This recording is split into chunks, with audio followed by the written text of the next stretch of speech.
Hello and welcome to the Future Homeowner Show. I'm your host, Eric Hillan, and I am excited to have you on today. However you're viewing, listening to this, I'm hoping that I can deliver some value, help you in your home buying process and your home buying journey, and hopefully clear up some things for you.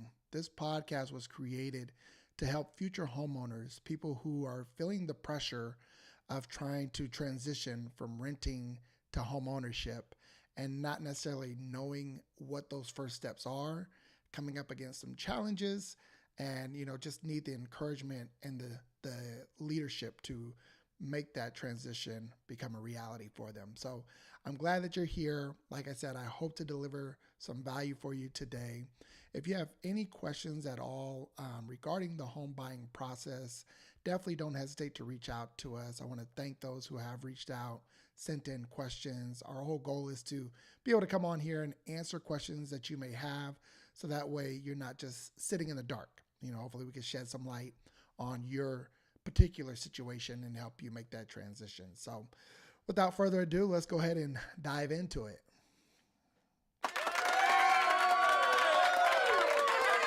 So our first segment is really the pulse of the market. And during this segment, we have an opportunity to look at what's going on in the real estate market. What are the headlines saying?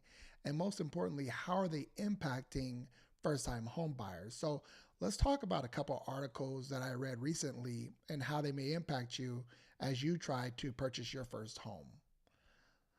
So this was the first article that I had read this week that kind of, I really wanted to address on the podcast today. And it talks about the hidden legal dangers of letting a seller stay past the closing date. Now, if you're unfamiliar with this situation, this is when you purchase a home, the seller is already living in the home, and in your agreement, in your contract to purchase, you're allowing a few days or a week, up to 30 days for the seller to kind of make the transition. Maybe they're buying another home, but they have some time that they need in order to close. So if you're closing on, let's say, May 21st, and you're giving them until June 1st to move out, so that way they can close on the other home and the funds are there and everything like that. What are the potential dangers in that short period of time that you may face as a first-time home buyer, and how can you protect yourself? So this was a really good article. This does come up quite a bit for folks who are, a lot of sellers are selling a home in order to buy a different home, and they have to use the proceeds, the funds from the sale in order to buy the next one. And so this is a kind of a sticky situation. You want to make sure that you're protected. Ultimately, this is happening quite a bit. There's about 30 to 60 days is the window of time that they're allowing sellers to stay in homes traditionally. Now, again, that can change depending on how much time the seller needs. But there's going to be some specific terms that you want to have if you do allow the seller to do this. Number one is you're going to want to have a specific move-out date for the seller. And in contract, you want that to be there.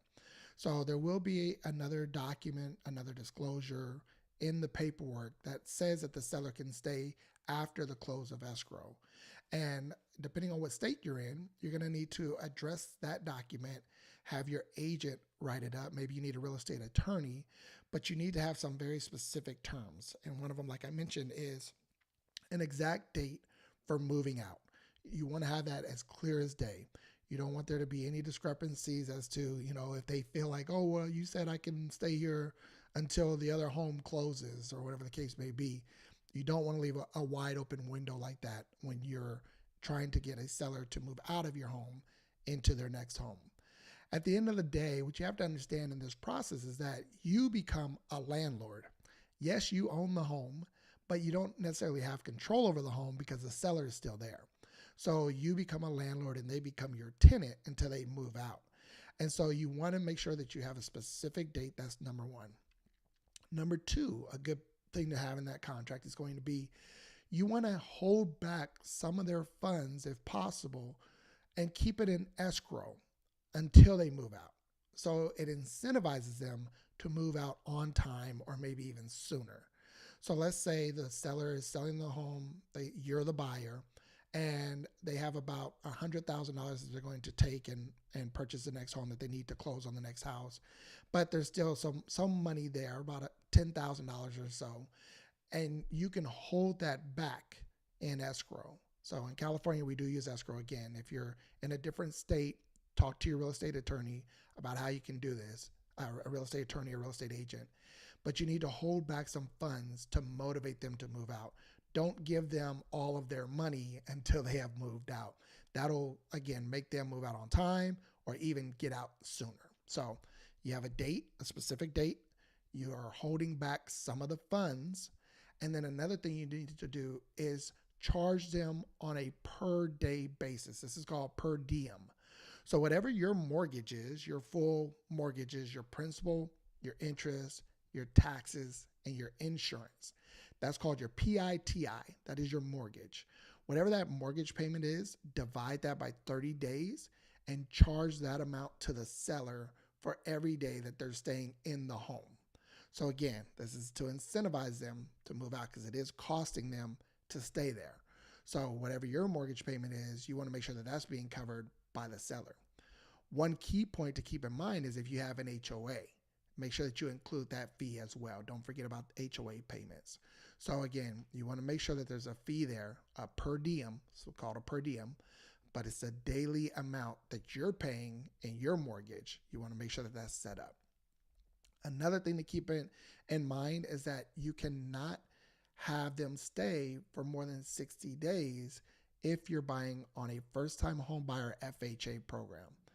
The FHA first-time home buyer program says that you need to move in within within 60 days. So they have to be out. You cannot give a seller 90 days to stay in the home.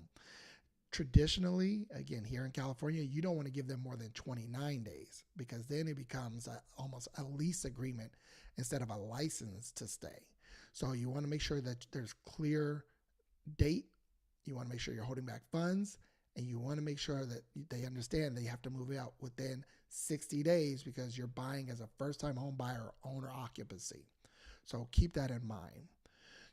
When I talk about the 30 days or more in a lease versus a license, you want to make sure that that's clear that you're not entering into a lease agreement with them.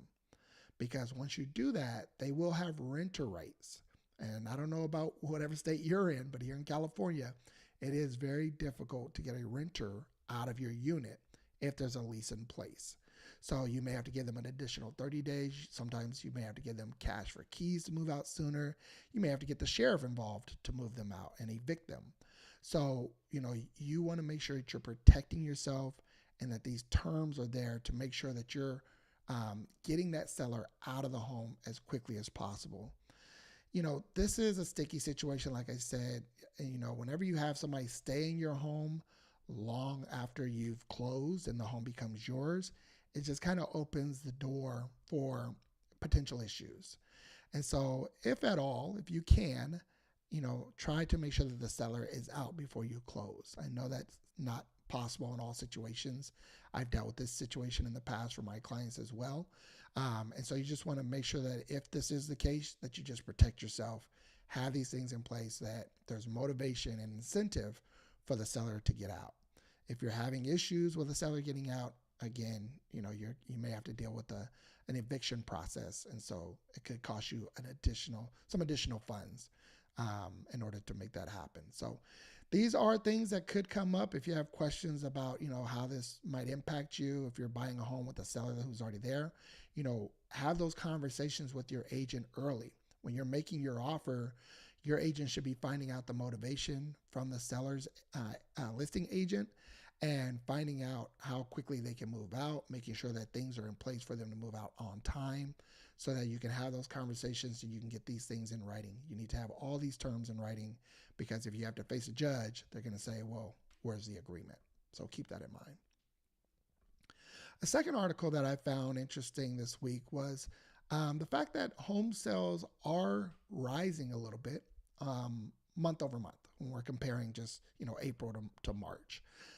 So we're seeing that sales are starting to climb a little bit, but they're the same from just last year. And I'll tell you why we're seeing this. We're coming into that springtime leading into the summer. And traditionally, the market just has a natural rhythm. Obviously during, say, the winter time, November, December, holidays, you don't see a lot of movement. People are not moving out of their homes. They have the Christmas decorations up, the Christmas tree is up. They're not thinking about making a move unless they absolutely have to. And I'll talk about how that could be a year advantage. But when we come into, the April, May time frame, now we start to see some movement. People are a little more motivated to start making their plans. And oftentimes that has to do with the family dynamics. Maybe they need to kind of get things in line for the next school year. They need to get, maybe they're moving out of state, they're moving to another state, and they kind of want to make sure things are settled before they have to enroll their kids in school. And so we do see a natural rhythm, especially in the springtime going into the summer. So we're expecting to see this, but I don't want you to get fooled by this headline. Again, year over year, we're flat. We're not seeing much change. Yes, home sales are going up a little bit from last month, but that's to be expected. Interest rates are still on the higher end. And so even with that happening, we're still seeing the market kind of make their trend up, which is a good sign. That's a healthy market. But one thing that this article does point to is the fact that there are quite a bit of homes on the market and inventory is high.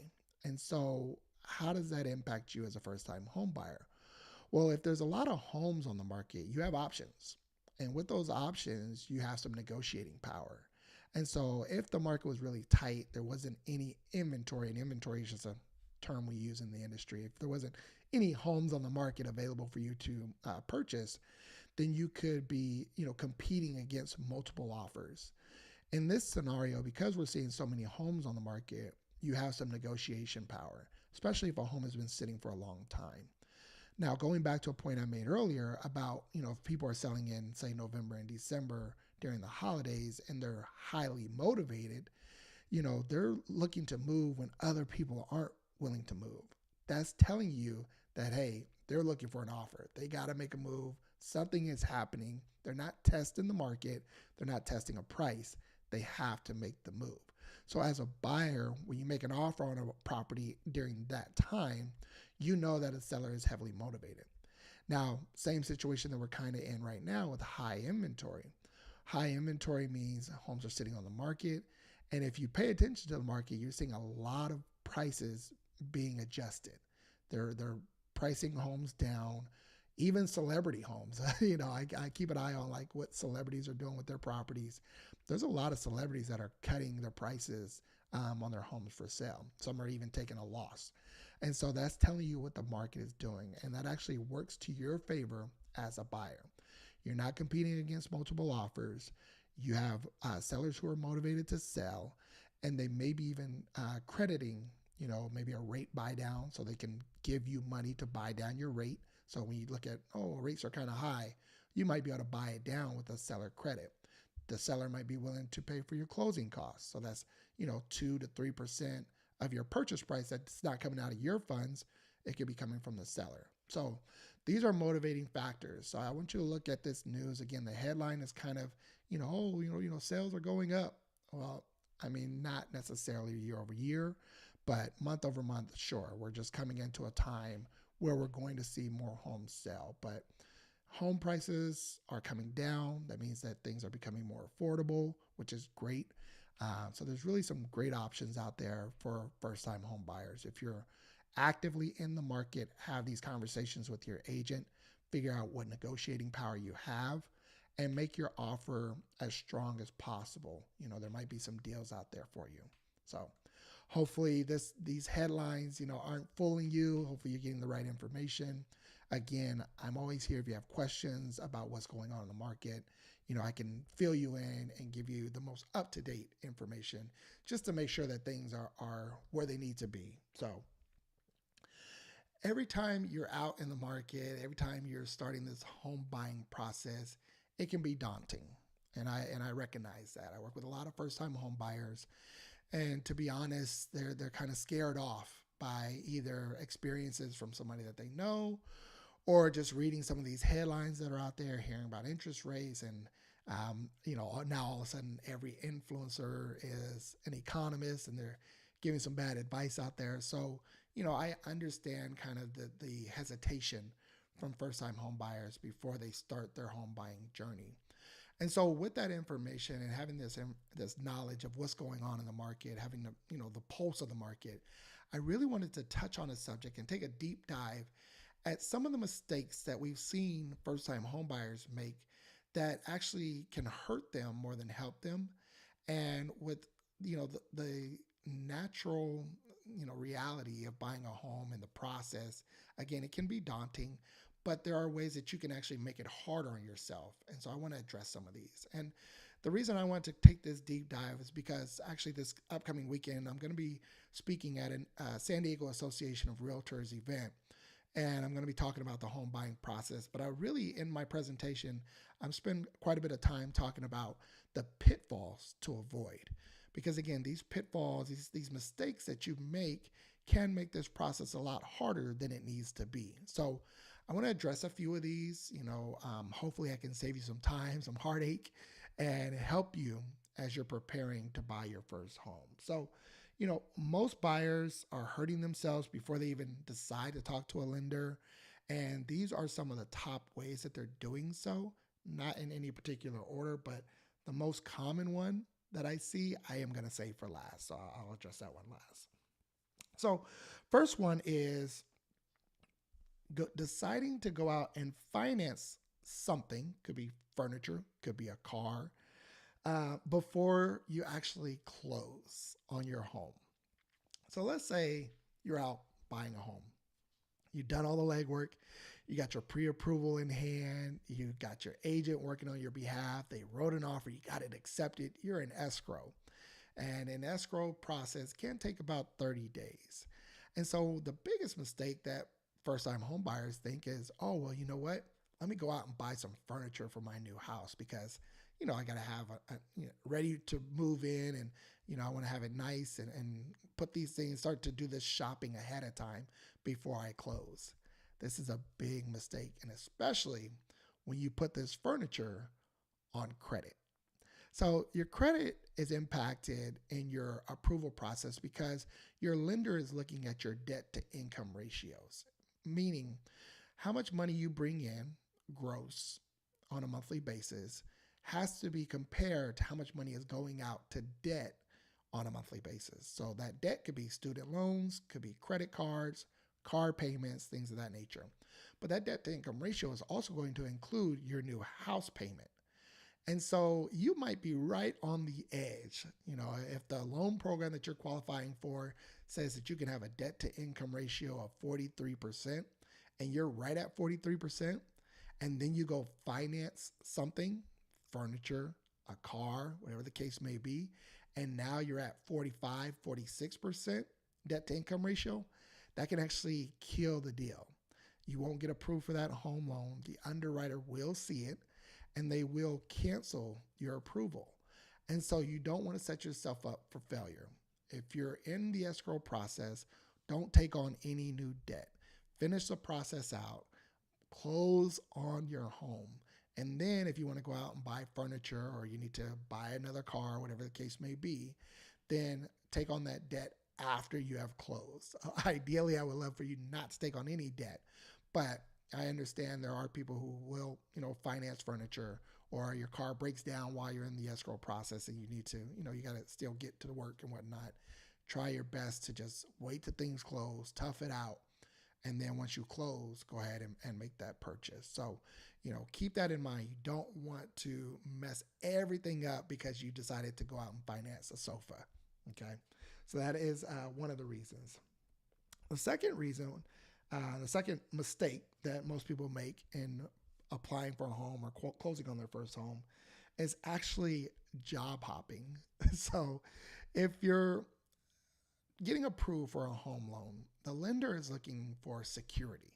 The bank ultimately wants security. They want to know that you're going to take on this mortgage payment and you have the ability to repay this mortgage for the next 30 years if you have a 30-year mortgage, or 15 years if you have a 15-year mortgage.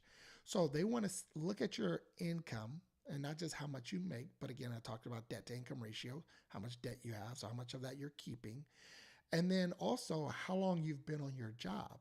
So most loans will be approved if you've been on your job for at least 2 years. So they want to see some job history there. There are some scenarios where you may not need the job history. Like let's say, for instance, you finished college, you got your degree, and then you started a new job within the last year, but they can use your college to show, hey, it aligns to what you're doing. So if you got a job in the same field as your degree, then they can use that and they can kind of have be able to explain that to the underwriter. So that is one thing. But when you're in escrow and you're in the process of buying a home, if you were working, let's say, in an engineer job, and then you decide, well, I'm going to have a career change and I think I'm going to be a football coach, or whatever the case may be, you're going to go into a whole new industry. That can actually impact your loan and your ability to get an approval. So you want to show that you have the job history for at least that 2 years in the same field. If you start a new job and you're in the same field, say you're teaching at one school and then you go to teach at another school, it could still impact you. I would recommend that you don't, but at least have a conversation with your lender about it, because sometimes those things are not in your control. Maybe you've been applying for a position and they've taken forever to do interviews and kind of give you the position or whatnot. Just have those conversations with your lender. Let them know, hey, I applied for some jobs. If this comes about, how would it impact me? Get out in front of it so that your loan officer can explain it to the underwriter and have a full explanation as to what's going on, so they won't see it as a risk. Again, it's all about stability when it comes to your home loan. So keep that in mind. That is, a second mistake that we do see when people are looking to buy their home. And now the third mistake is one that I said, I'd keep to last, and it's actually the biggest mistake that I see. The biggest mistake that first-time home buyers make when it comes to buying a home is that they don't approve themselves. They disqualify themselves, meaning I think buying a home is not possible, or I think I don't make enough money to buy a home. You're disqualifying yourself before you even have the conversations. And what that does is it brings about this fear that prevents you from taking that first step. And so my encouragement to you is, talk to a loan officer, talk to a real estate agent that you know and you trust, and have these conversations about your unique situation or scenario. Find out really if you can buy a home, what it would take. And when you speak with a loan officer, even if you got denied, it's not a denial saying it's not possible for you to buy a home. It's more of a not yet. Here's what you need to do. Here's a game plan. So have these conversations. Don't disqualify yourself. Chances are you're probably closer than you think. The more conversations that we have with our clients, we realize that the people who think that they can't buy, or they had a divorce or a past bankruptcy or whatever the case may be, when we have these conversations, go through their finances and really look at their true situation and connect them with a loan officer, they find out that they either are approved or they could be approved in the next 3 to 6 months. And so it's very encouraging to see that process, but I just want to encourage you not to disqualify yourself. See how close you are, get a game plan and make it happen. Take that first step. Don't put yourself in so much fear that you have this analysis paralysis, if you would. So those are the top 3 mistakes that first-time home buyers make when it comes to buying their first home. If you can see yourself in any of those, hopefully that helps you. Hopefully that kind of warns you before you make some of these mistakes. But there are plenty of others out there. So before you start this process, talk to a loan officer, talk to a real estate agent.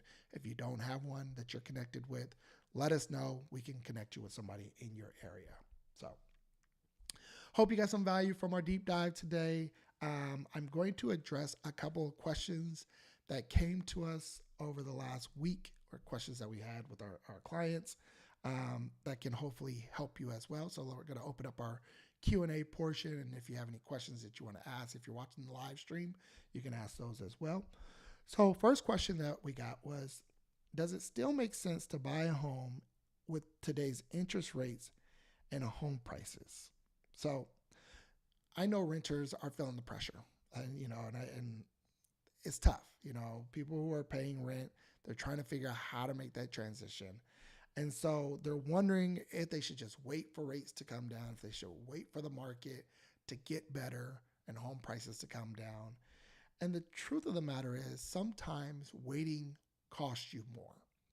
What I mean by that is we don't have a crystal ball. We don't know what this real estate market is going to look like 6 months from now, a year from now, 5 years from now. All we know are today's current conditions.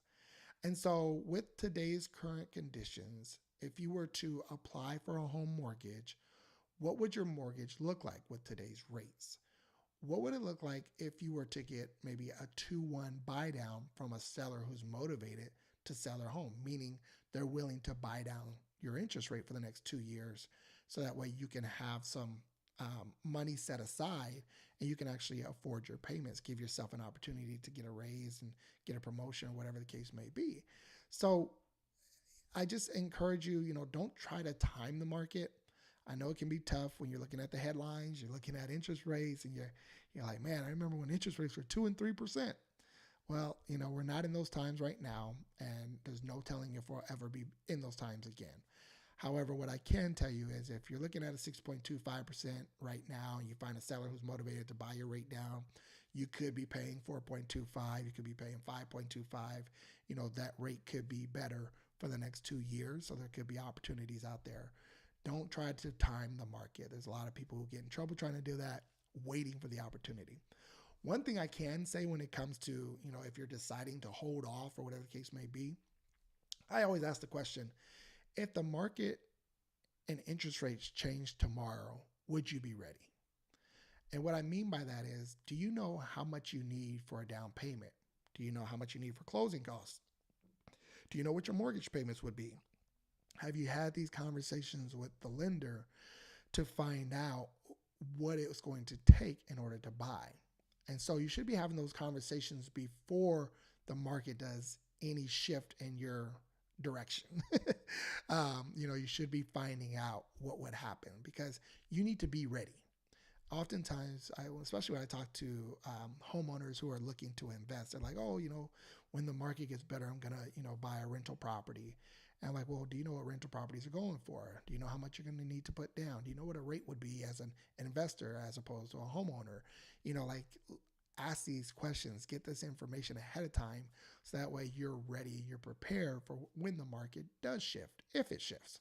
So just keep that in mind. If you're deciding to wait, at least have the conversations, at least see if you're ready. One thing about getting an approval in any market is your approval is not guaranteed. Interest rates change every day, situations change, your job may change, whatever the case may be. So if you have these conversations, a loan officer says that you're approved to go with today's interest rates at a certain price within your budget, take advantage of it, get started right away. Don't take that for granted because you may end up actually waiting and holding off, wait 3 months, and then the market shifts on you and you're no longer approved. So take advantage of that right now so that way you're ready to go when the time comes. The second question that we got is, how much money do I really need to buy my first home? And I understand that really need question. So, when agents and loan officers are talking with clients, they often talk about down payment. They may bring up closing costs, but there are some additional costs that you need to be prepared for. For one, the first thing I always talk about is your earnest money deposit. We call it an EMD in the industry.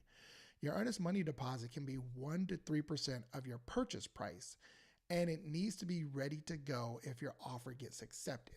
So let's say you're making an offer on a $500,000 property and you want to submit a very strong offer. You're going to want to have your earnest money deposit at 3%. Well, that's $15,000. That money needs to be ready to go. You can't have it in an account that, you need to transfer it over. You need to wait 5 days. No, if your offer gets accepted, it needs to be in the escrow account within 3 days here in California. Again, talk to your professionals in your area if you're not in California, but that money needs to be readily available. So that is an additional cost. it's not so much a cost that's going to be in addition to your down payment or your closing costs. It will actually be deducted from that amount. So let's say your closing costs, your down payment, everything together is $50,000, and you submitted an earnest money deposit of $15,000. Well, that'll be deducted from the 50. So now you're just coming to the closing table with $35,000 because your earnest money deposit's already in escrow. So it's not an additional cost, but it is an upfront cost that you need to be aware of. The other additional costs that you'll have when you're in the escrow process and buying your first home are going to be your inspections and your appraisal. So if you're getting a loan to purchase a home, the lender will they're going to require an appraisal to be done on the property. An appraisal could cost you about $600, depending on the lender, depending on your state, those situations. Talk to your loan officer ahead of time about what are the expected costs for an appraisal, but it is required if you're getting a loan. You will have inspections. Some inspections are mandated, some aren't, depending on what state you're in.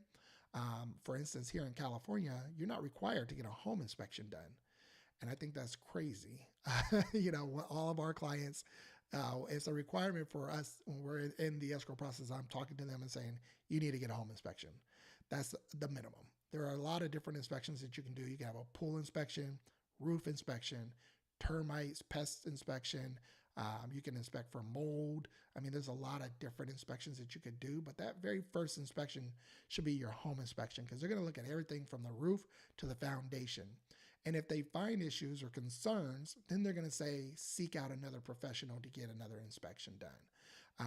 And so that's why it's vital. You're buying an asset, a long-term investment, whatever you want to call it, and it's going to be something that you need to make sure that you're protected over. So if I'm buying a property and say it's $750,000, I don't want to take on that debt if this house is falling apart. I want to know ahead of time what the issues are. And when you get those inspections, just because you find issues doesn't mean that you need to cancel and, this home is not good. That's to be expected. You're going to find issues in the home. If you have a good home inspector, they're going to find issues. Even in brand new construction, we find issues. And so the idea is to know what they are, address them. You can address it with the seller and say, hey, I need you to fix these issues, or I need a credit so I can fix them, whatever the case may be. You can negotiate that. But at least you know what those issues are. You know what it's going to take to fix them, and you can get them done. Now, if there are some deal breaker issues, say there's leaks in the roof, and the seller says, I'm not going to fix them, I'm not going to give you a credit, you're on your own, then you have to make a decision if you want to take on those repairs yourself, or you can go ahead and cancel your agreement depending on what your contract says. So you want to make sure that you're protecting yourself, but ultimately those will be additional costs. Home inspections vary based on the size of the home and type of home, so you want to keep that in mind. It may be anywhere from $300 to $750 for home inspection. So that is an additional cost that you need to be prepared for, and you need to have that money up front in the home buying process. So keep that in mind. Another thing that I always talk about is just to make sure you have some money set aside for repairs and maintenance on your home after you buy it. I'm not a handy person. Whenever there's an issue in any of the homes that I buy, I can make a phone call to somebody to get it fixed, but it's going to come at a cost. And so you just want to have some money set aside. You don't want to use up all your money to get into the home, and now you have no savings, you have no funds in case of an emergency, because guess what? Those emergencies are now yours. They're not your landlord's problems, they're yours. And so that's why getting an inspection is so important, because you want to know going into the home that there's not going to be all these issues. Again, especially if you're not handy. If you're a contractor by trade or a handyman, or you can do repairs yourself, you're not too concerned about it, great. But I definitely would suggest you still do the home inspections, you know what to expect, and you have some money set aside for maintenance so that you're not delaying those, deferring them out and then going to sell a home, and now you have all these issues with your house. So those are a couple questions that we got. Again, we're always available via DM. You can message us on any of our social channels. Also, you can send us an email. Our email is contact@homeownerprep.org. If you have questions about your unique situation, again, if you want to run a scenario by us, We've kind of seen it all, so we can guide you in this process to make sure that you're making the right decisions. But that's all I have for today in this episode of the Future Homeowner Show. I truly hope that you got some value from today's episode. Share it with somebody that you know who's looking to buy their first place. Even if somebody's kind of, thinking it's not possible, we want to make sure that we share this information. We're encouraging people to take their first step. Go from 0 to 1. Let's see where you're at, and let's put a game plan together to help you get into your first home faster. So until the next episode, I really hope that you have a blessed week. And until then, take care.